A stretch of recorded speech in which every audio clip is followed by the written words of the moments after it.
സംസ്ഥാനത്തെ പോലീസ് നോക്കുന്ന വിഷയം ആയതുകൊണ്ട് തന്നെ അത് മധ്യപ്രദേശ് പോലീസ് തന്നെ മധ്യപ്രദേശ് ഹൈക്കോടതിയിൽ തന്നെ ഈ വിഷയം ഹാൻഡിൽ ചെയ്യേണ്ടുന്ന സാഹചര്യമുണ്ട് എന്ന് ചൂണ്ടിക്കാട്ടിയിരുന്നു. ആ ഒരു സാഹചര്യത്തിൽ കൂടിയാണ് ഹൈക്കോടതി 1 മാസത്തേക്ക് ഈ അറസ്റ്റ് തടഞ്ഞുകൊണ്ട് ഈ വൈറൽ താരത്തിന്റെ ഭർത്താവിന്റെ അറസ്റ്റ് തടഞ്ഞുകൊണ്ടുള്ള നീക്കം ഹൈക്കോടതിയുടെ ഭാഗത്തു നിന്നും ഉള്ളതും ഒരു മധ്യപ്രദേശ് കോടതിയെ തുടർ നീക്കങ്ങൾക്കായി ഇദ്ദേഹത്തിന് സമീപിക്കാമെന്നുമാണ് കോടതി ഉത്തരവ്. ശരി, അനിൽ വിളയിൽ ചേരുന്നു, ഹിന്ദു ഐക്യവേദി നേതാവ്. ശ്രീ അനിൽ വിളയിൽ, നിങ്ങളുടെയൊക്കെ നിലപാടിനുള്ള ഒരു തിരിച്ചടിയാണോ കോടതി നിരീക്ഷണം? അറസ്റ്റ് തടഞ്ഞിട്ടുണ്ട്.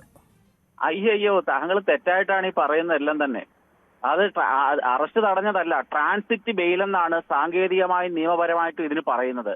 കേരള ഹൈക്കോടതിക്ക് ഈ കേസിൽ ജാമ്യം കൊടുക്കുന്നതിന് പരിമിതി കൊണ്ട് അദ്ദേഹത്തിന് ആ കേസിലെ ഫർഹാൻ ഖാന് മധ്യപ്രദേശിൽ ഹാജരായി ജാമ്യം എടുക്കാൻ വേണ്ടിയുള്ള അല്ലെങ്കിൽ അവിടെ അപേക്ഷ കൊടുക്കാൻ വേണ്ടിയുള്ള സാവകാശത്തിനെയാണ് ട്രാൻസിറ്റ് ബെയിൽ എന്ന് പറയുന്നത്. അല്ലാതെ തടഞ്ഞതൊന്നുമല്ല. അത് സാങ്കേതികമായിട്ടും നിയമപരമായിട്ടും ട്രാൻസിറ്റ് വേറൊരു സംസ്ഥാനത്തുമായി ബന്ധപ്പെട്ട ഒരു ഒഫൻസിൽ സാധാരണ കൊടുക്കുന്ന ഒരു ബെയിലിന് പറയുന്ന പേരാണ് ട്രാൻസിറ്റ് ബെയിൽ. അല്ലാതെ ഇത് അദ്ദേഹത്തിന്റെ അറസ്റ്റ് തടഞ്ഞതോ ഞങ്ങളുടെ നിലപാടുകൾക്കുള്ള തിരിച്ചടിയൊന്നുമല്ല. മധ്യപ്രദേശ് സർക്കാർ വളരെ വ്യക്തമായ രീതിയിൽ ഇന്നലെ അവിടെ ഹാജരാക്കിയ രേഖകളുണ്ട്. അതിൽ പറഞ്ഞിട്ടുണ്ട് ഈ കുട്ടിയുടെ ഹാജരാക്കിയിരിക്കുന്നത് വ്യാജമായിട്ടുള്ള ജനനത്തീയതിയാണ്. അതിന്റെ പ്രസവത്തിന്റെ തീയതി കൃത്യമായി ആശുപത്രി രേഖകളിൽ നിന്ന് ഹാജരാക്കിയിട്ടുണ്ട്. അതനുസരിച്ച് ആ വിവാഹം നടന്ന സമയത്ത് ആ കുട്ടിക്ക് 16 വയസ്സും 2 മാസവും 10 ദിവസം മാത്രമേ പ്രായമായിരുന്നുള്ളൂ. അല്ലാതെ ഇത് നിയമപരമായ തിരിച്ചടിയൊന്നുമായിട്ട് അതിനെ കൊട്ടിഘോഷിക്കുന്നത് തെറ്റാണത്. അത് പറയുന്നത്. യെസ്, അങ്ങനെയാവട്ടെ. ഈ ഫർമാൻ ഖാനും ചില രേഖകൾ കോടതിയിൽ ഹാജരാക്കിയിട്ടുണ്ട്. എന്തായാലും അത് മധ്യപ്രദേശ് കോടതി അന്തിമമായി ഇക്കാര്യത്തിൽ പരിശോധന നടത്തും. ആരുടെ രേഖയാണ് കറക്റ്റ് എന്ന കാര്യം പരിശോധന നടത്തുമായിരിക്കും അല്ലേ?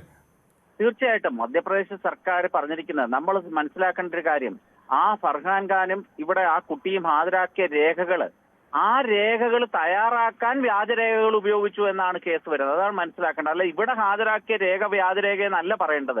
ആ ഹാജരാക്കിയ രേഖ തയ്യാറാക്കാൻ വ്യാജരേഖകൾ ഉണ്ടാക്കി എന്നാണ് കേസ് വന്നിരിക്കുന്നത്.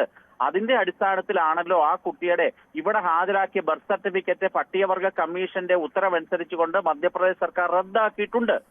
കൃത്യമാണ്. ആശുപത്രിയിൽ വർഷങ്ങളായി സൂക്ഷിക്കുന്ന രേഖയാണ് പ്രസവങ്ങളുടെ രേഖയുണ്ട്, രജിസ്റ്റർ ഉണ്ട്. ആ രേഖ അനുസരിച്ചുകൊണ്ട് ഈ കുട്ടി മൈനറാണ്. വളരെ വിശദമായിട്ടുള്ള റിപ്പോർട്ടുണ്ട് ആശുപത്രിയിലെ രേഖ. അച്ഛന്റെ പേര്, അമ്മയുടെ പേര്, പ്രസവിച്ച സമയത്തെ കുട്ടിയുടെ തൂക്കം, ഗർഭം, എത്ര മാസം പ്രായമുള്ള ഗർഭമായിരുന്നു, ആദ്യ പ്രസവമാണോ സിസേറിയൻ ആണോ തുടങ്ങിയ സർവ്വ രേഖകളും ബഹുമാനപ്പെട്ട ഹൈക്കോടതിയിൽ ഹാജരാക്കിയിട്ടുണ്ട്. അയാൾ പറഞ്ഞതാണ് ശരിയെങ്കിൽ അയാൾക്ക് മുൻകൂർ ജാമ്യം അങ്ങ് കൊടുത്താൽ പോരായിരുന്നു. ഇത് അതല്ല. മധ്യപ്രദേശ് ഹൈക്കോടതിയോ മധ്യപ്രദേശിലെ ജില്ലാ കോടതിയോ സമീപിച്ച് ജാമ്യം എടുക്കാൻ വേണ്ടി 1 മാസം